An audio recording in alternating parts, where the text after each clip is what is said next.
Hi guys, in today's lecture we are going to see harmonic drives. So why do we need harmonic drives? Okay, and then where do we use harmonic drives? So since we are learning robot manipulator, and then for each joint we have discussed that it has sensor, it has actuator, and it has gear arrangement. Okay, so the gear arrangement, so this is one gear arrangement. So you can see this the gap, this gap. So this is due to backlash. So because of this, there is a delay. So this delay is the this clearance. So when because in gear we have to improve the speed, or you have to improve the amplifications. For that only you're going to use this gear. So this is a driving gear, this is the driven gear, or vice versa. But since you have a gap which is not intentionally introduced, but due to some unavoidable manufacturing defect, is the this this backlash. Because of this backlash, so if you suppose, if you expect the robot to be actuated, but it will not be actuated, it takes some time.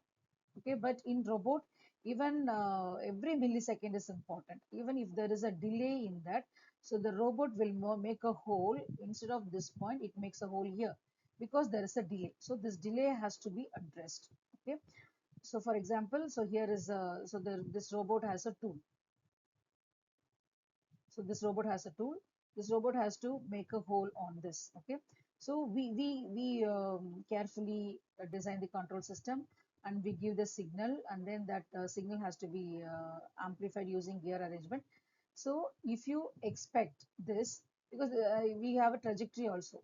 Since because of this backlash, suppose we take like this. So this is the time. This is some performance. Okay, because of this because it has to start like this, but because of the backlash it has some delay, and then only it will start. So this delay will affect this very much. So this point has to be addressed. Okay, for that purpose harmonic drives is used, and also harmonic drives is used to reduce the speed. Okay, so that is invented by Walton Muser in 1957 itself. It is also called as strain wave gear or harmonic drive. So what are the characteristics of this? So it is because to avoid backlash we are using zero. Harmonic drive. So the first important characteristic is zero backlash. There is no backlash in it. Then it provides high torque. Okay, high torque, and the accuracy is good. Reliability is also good. So it has got the various applications. So in harmonic drive, there are three parts.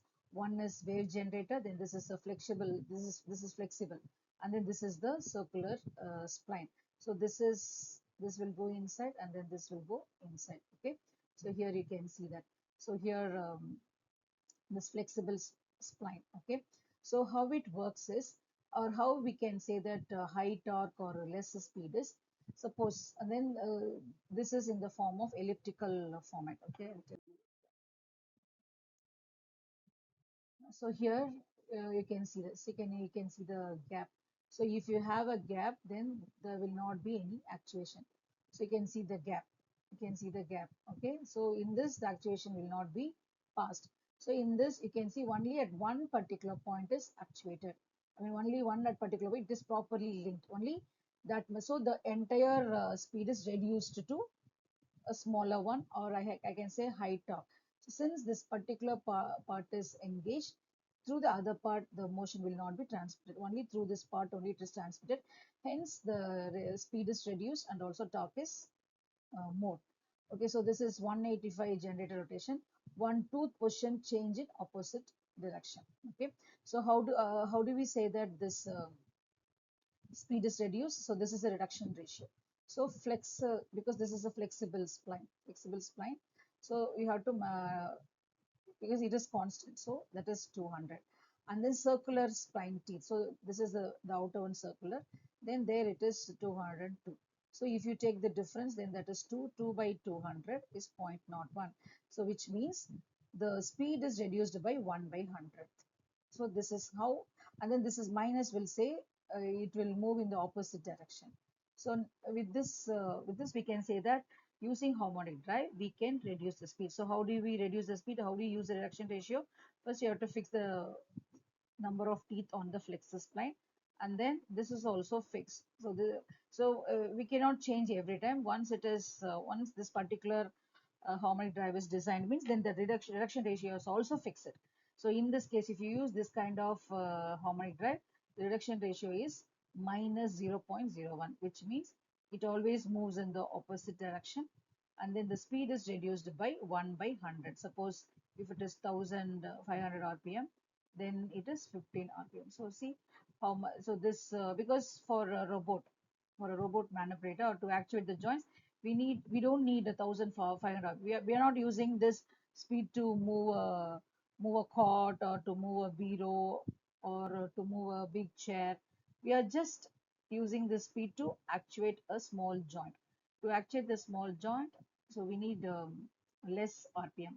So we have to use harmonic drive. So harmonic drive is, it has zero backlash, and then it has high torque, and accuracy also too good, and it is reliable. Okay, and then the reduction ratio for this cases, for this type, is 1 by 100, and this is the formula used. Thanks for watching. That's all for today. Thank you.